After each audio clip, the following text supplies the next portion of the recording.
It's your number one station, RX Radio, playing you so much great music, and I am Fatboy, host of The Fatboy Show. And today on The Fatboy Show, we're here to talk about something really, really exciting. As you know, the whole world is obsessed about technology. There's all kinds of new gadgets being generated that are being produced by these mavericks and geniuses at these technological hubs all over the world. And, we've been enjoying all of the phones and the laptops and the computers that have been produced over the years, and our lives have changed. Of course, what has also changed is how we might access that technology and how we can conveniently access it. Now, you might have heard of a company called Jumia. They are Africa's largest online retail hub from where you can purchase all kinds of things. You can purchase things for your home, you can purchase things for your office, and you can also purchase a heck of a lot of technology. And in fact, as we speak, there is something exciting going on at Jumia, and it's called the Jumia Tech Sale. Here to talk to us all about it, we're joined by the CEO of Jumia, Mr. Vinod Goel. Hi, Vinod, how are you? Welcome to the Fatboy Show. Thank you, James, for inviting. It's very, very excited to speak to you. I think we have been all looking at Fatboy shows.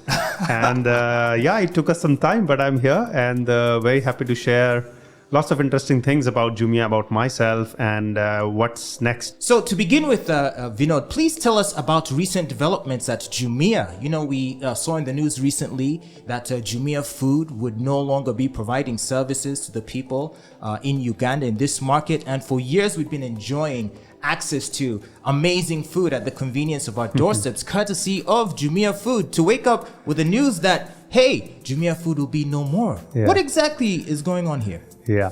So thanks, James, for attacking with the direct question and the most most popular question these days. So Jumia is running two businesses. Jumia was running two businesses until December last year. One of them is e-commerce business. We also call it physical goods, which is everything except non-cooked food. Okay. And then there was Jumia Food, where we were delivering food from almost every single restaurant to thousands of our customers. So Jumia Food was a strategic decision taken last year at a group level to stop, or let's say to pause that service. It was a painful decision for all of us. It was a very emotionally challenging decision for a lot of us, because a lot of us have built that business scratching from the scratch, from the ground 9 years back.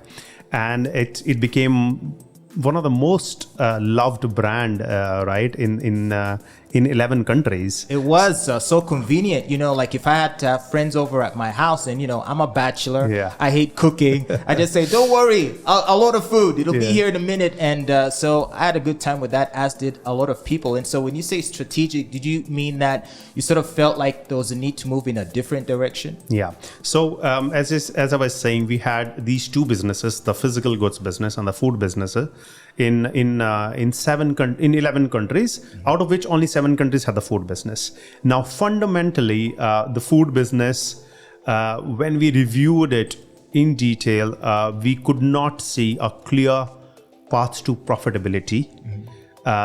In terms of unit economics and in terms of growth, we saw some challenges.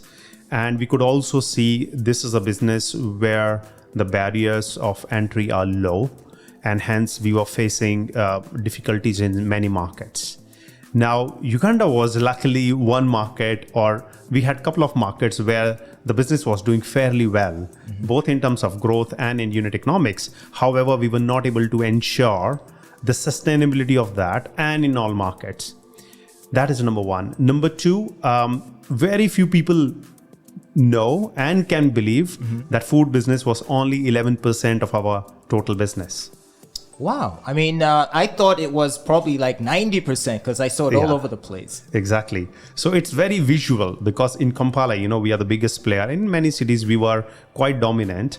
And so it looks like that it was a bigger share of the business, while it is completely opposite. It was a much smaller share of the business, which needed much more focus, energy, resources from all aspects in terms of money and the management resources, right? So the ratio of energy required to run and manage that business was probably 40-50%, while the business itself was 11%. And that too with a strategic understanding that are we going to go towards a good unit economics, good growth, and hence a profitability? That was not clear to us, versus the physical goods business, which is 89% of the business, where we could clearly see that we have an edge. We have started getting a lot of attraction from different brands, and we were really delivering value. We were really at the top of the value chain, and we could clearly see a path towards growth and profitability. So what about the relationships you had built with some of the vendors with whom you had partnered in the food delivery business? Because I do have friends who had their restaurants on there, and they weren't too happy with that. How did you manage that conversation? Yeah, it was very tough. Whenever you try to pause or close a business, it is always painful, both internally and externally, because you need to really manage all the passion and energy which was flowing until that day to run that business, right? And suddenly you need to manage that. I think it is always painful, but we really partnered with our vendors. In many markets, we even went to connect them with the competition, honestly, because our worry was not that competition is going to grow or something like that, because we are coming out of that business. Our job was that our customers, our staff, and our vendors do not feel the biggest shock, and hence all these three parties we try to connect with whatever other possible opportunities are, so that the shock is minimal. When I think of Jumia, I find myself struggling to understand the three aspects of it and how it comes together. I mean, initially it was introduced to me as a food company, and then it was introduced to me as a tech company, and then also a retail company. So it's a bit of everything that you're doing. So if you had to give a word that would describe what it is that is Jumia's core business, what would you say it is? I think Jumia's core business is retail with convenience enabled by tech. So we are not changing much. We are still giving you the retail options. We are giving tough time to the millennial old offline business. We are giving huge convenience, assortment, and pricing to you, and everything at the tip of your fingers, right? This is where the world is today. The world, when you are sitting at a traffic light, none of you are looking at the shops outside or the billboards hanging. You are looking at your screen. So we are giving you everything there, and hence tech is really the biggest pillar of ours, because everything we want to give to you, the same retail shopping experience, but on your fingertips. So right now you have a tech sale that's going on, and will be going on throughout this month of March. Can you tell us what the tech sale is about and why you've decided to focus on the sale of technological goods? Yeah. Why do you think that would be of interest to customers in Uganda? Yeah. Well, as you said, tech is the biggest category. Is every not only the young guys, actually the middle age, the older guys, the kids, the working population, the non-working population, everybody is looking for technical gadgets. And when we say tech, it's not really the highest tech possible, the VR glasses and all this. It covers the whole aspect of items. So you can go from an ear pod, a true wireless ear pod, to the refrigerator in your fridge, to a TV in your living room, to a laptop on your working desk, to a smartwatch when you are looking to be fit and do sports. So it is anything which is electronics and tech. And what we are trying to bring is that this category needs really 2-3 campaigns. The customers are coming to us and say, hey, 2 campaigns, one in June and one in November is not enough. And we really need more campaigns on this category. And hence we came in March. We got only time, let's say January and February, because November, December is the busiest time. We have Black Friday and then Christmas. Yeah. So we gave ourselves a very short time of January and half of February to get ready, and came up with the biggest campaign of tech gadgets. So what kind of deals are people going to be getting in the tech sale? All kinds of deals, crazy deals. Yeah. You can get Samsung phones, Tecno, Infinix, Redmi phones, Mi One, Nokia. There is no model which I don't know which does not have a deal.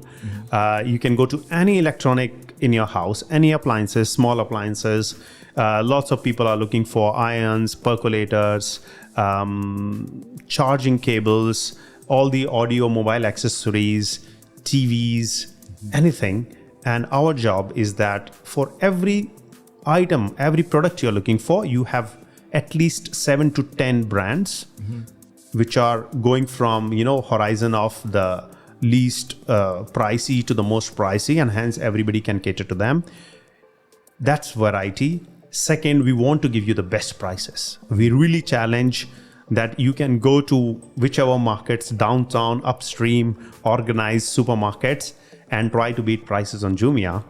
And so the second thing we give you are great prices. And third, we are giving you is the delivery, convenience. I mean, the prices are already good as they are. So, of course, with this tech sale, they're going to get significant discounts. What range of discounts are we looking at percentage-wise per item? You can go from 10 to 70. 10 to 70? Yes. There are crazy discounts. And I've been seeing these flash sale things. Can you explain what those are, flash sales? So flash sales are the hot items on highest discount, which we might not have unlimited, right? So you can say, hey, Vinod, we are looking, a lot of people are looking for Samsung A04. And we are trying to get best price on this, let's say minus 20% than the market. We are probably able to get only 400 of those phones. So those 400 are going to go in flash. The moment we put 25% discount, they go in flash. So those things we need to put in flash sales. So flash sales means it'll be at that discounted price for a small window of time. For a small window of time, as long as the stock lasts. And we know this kind of stock is not going to last longer. Yeah, because once you say, hey, 70% discount on this, everyone's just going to come scrambling. And so they'll just clean it out. That is so flash. How am I supposed to know what is on offer during a flash sale and how much time I have to get it? Yeah, so if you go on the application or the website, you will see there is a window for flash sale, and you can see all the items, and it also shows that the flash sale is running from, let's say, 9 a.m. to 11. Awesome. And of course, we do a lot of marketing, we do a lot of awareness, we do a lot of push notifications. We try to connect with our customers both online and offline to tell them the tech sale is here and flash sales is there. These items are at great price and they're not going to last forever. Now that you mention it, I think I need to, because sometimes I limit the kinds of notifications I can get because I'm afraid of the clutter. And so I think in some cases, at least especially now, I need to put them back on just so that I can be notified of whatever is available, in terms of a flash sale. So I'm going to do that right away. Yeah. But what would you say to people who have concerns? Because we're talking technology. These are very delicate items and objects. And if I were to purchase it, I might have concerns that it won't work. That maybe the guy dropped it on the way or that it is in some way defective. And considering how expensive these things are, some people might feel more comfortable actually walking into a shop, having it tested, than to have it delivered in a parcel. So what would you say to people who have those concerns about purchasing tech items from Jumia? Look, I think it's the same journey what we had years back when we never wanted to pay money online. We always wanted to give hard cash. We never wanted to buy anything online, right? I think we have come through that journey. It is the same thing. In the beginning, if you're a first-time online consumer, you might have those jitteries. Hey, what will happen to my product and to my money? So to give the comfort, still 60% of our customers pay only when they receive the item. We call it cash on delivery. Okay. They can pay in cash, they can pay mobile money, but they pay when the item is delivered to them. So they do not have anything to lose. That's first. Secondly, on every single item on Jumia, except some very minor exceptions, undergarments, the products which you can try and then we can't return, every single item can be returned within a window of 7 to 14 days, depends on the category. So you still have 7 days to check out that item. And if you have any problem, any functionality issue, any piece missing, you have 7 days to just press 2 buttons. The item will be picked from your doorstep or from your pickup station and you'll be refunded your money. So that's the comfort you can get, which, by the way, you will not get from an offline shop once you moved away from the shop. So the product might be working at the shop. You're right. Okay? You're right. If I go to Kampala Road and I walk into any one of those gadget shops and I purchase something and I walk out of it, if it's not working, I can't take it back. They'll just say, sorry, too bad. That's or maybe you're the one that spoiled it. Exactly. You're saying with Jumia, if I purchase an electronic item, then I'll have the opportunity within a 48-hour window to 7 days. 7 and days. 14 days. It's not 48 hours. 7 days and 14 days, depending on the category of the item. I see. You can return it. So up to 14 days. I can fiddle around with the gadget, test it, try to see if it works. And if it's not, or if I have issues, I have 14 days to contact you. Absolutely. And then maybe seek some sort of a solution there. Absolutely. That's amazing. And do people normally get, their problems sorted when they do that? Absolutely. So, if they really have the problem with the product, and our team checks it, we never ask questions to the customer. So the product goes back either to us or to the vendor. And it happens. And however, it is painful for everyone, right? Mm-hmm. As long as we wanted to give the return option, we don't want to have a lot of returns because consumer does not want his money back. Consumer wanted the product in the first place, right? So even though we are happy to give you that option, we don't really want to be in that situation. So we do a lot of pre-work with our vendors, with our quality team, that we are delivering the right item. Because you are waiting for that laptop already, right, for a couple of days. Now you don't like it, then you have to return it and might get your money back, but you're still not happy. Yeah, because, I wanted the laptop for a reason. That's I wanted to do some work, or it was a gift or something like that. So what about for people that are up country? Is this are these offers available for people that are outside of Kampala, or is it strictly an urban Kampala sort of deal that people have? No, absolutely. Every single Jumia Ugandan can access Jumia as long as they have internet from anywhere. So they can, anywhere. Gulu, Arua. Gulu, Arua are already big cities. There might be a city between Gulu and Arua where we have a pickup station. So the way it will work, outside Kampala, we are delivering in pickup stations. So you might find a Jumia pickup station in your city. If you are in a city which has 50,000 population, there are 95% chances that you will find a Jumia pickup station. If it's a very small town with only 5,000 people, we are not yet there. To be honest. So we have 100 pickup stations in the country, covering 90% of Uganda, covering 85% of the population. And I think this is already a great achievement. I mean, again, if you go to offline market, which is our biggest competitor, you will not find shops and variety of products between Hoima and Masindi. But with Jumia, you will still find two pickup stations between them. So I see people traveling all the way to Kampala to physically purchase these things and then go back. Well, while instead you can just purchase them from Jumia and have it delivered to you wherever you are in this country. Absolutely. So what future plans do you have for Jumia in this market, Vinod? Can you tell us? So look, Jumia has huge ambitions and the market is giving the response to us. So we are equally excited. I think our customers and our vendors both are equally exciting. The fire is the same and our job is to maintain that fire and probably put fuel in it, right? So no, it's going very good. We are seeing good traction. The customers are looking for more and more. They are looking for more and more variety. They're looking for better and better prices. And this is our job. Okay. So this is what we are bringing. We are bringing assortment. We are bringing good quality products at the best prices delivered to you. That's our mission. And people are loving it. We are seeing huge growth month over month, year over year. And we are seeing very good feedback. Of course, we have some issues here and there.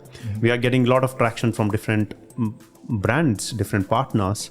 And it's looking very good. So what would be your final remarks to the customers here in Uganda with the ongoing tech sale? Should they jump on? Because I mean, it's already underway. So there's probably not that much time for them to enjoy these amazing offers. They better hurry, right? There is still a time. So that is why we always we don't want to do short campaigns because we know our audience takes time, the trust, they look at the deals, they make sure they have everything to take the decision. So that is why this campaign is also running for 22 days, right? So we have just passed 5 days and we still have another 17 days to come. I would like to tell to our listeners and audience to quickly download Jumia application or check out us on the website. Get the deals. Tech Sale is not the end. Tech Sale is the start of the year. We are coming with great campaigns in May. Then June is our second biggest campaign, which is Jumia Anniversary. There are deals and assortment on every category in June. Then we'll have something in September. And then finally, the biggest is the Black Friday in November. Wow, of course. Which goes crazy. We try to manage it in November, but it runs over till whole December because people start shopping for Christmas. We are dead tired by end of November, but we try to keep the energy and December is highlight. So My request is download the app, enjoy yourself, live us, a soft life, try new products, try technology, and enjoy.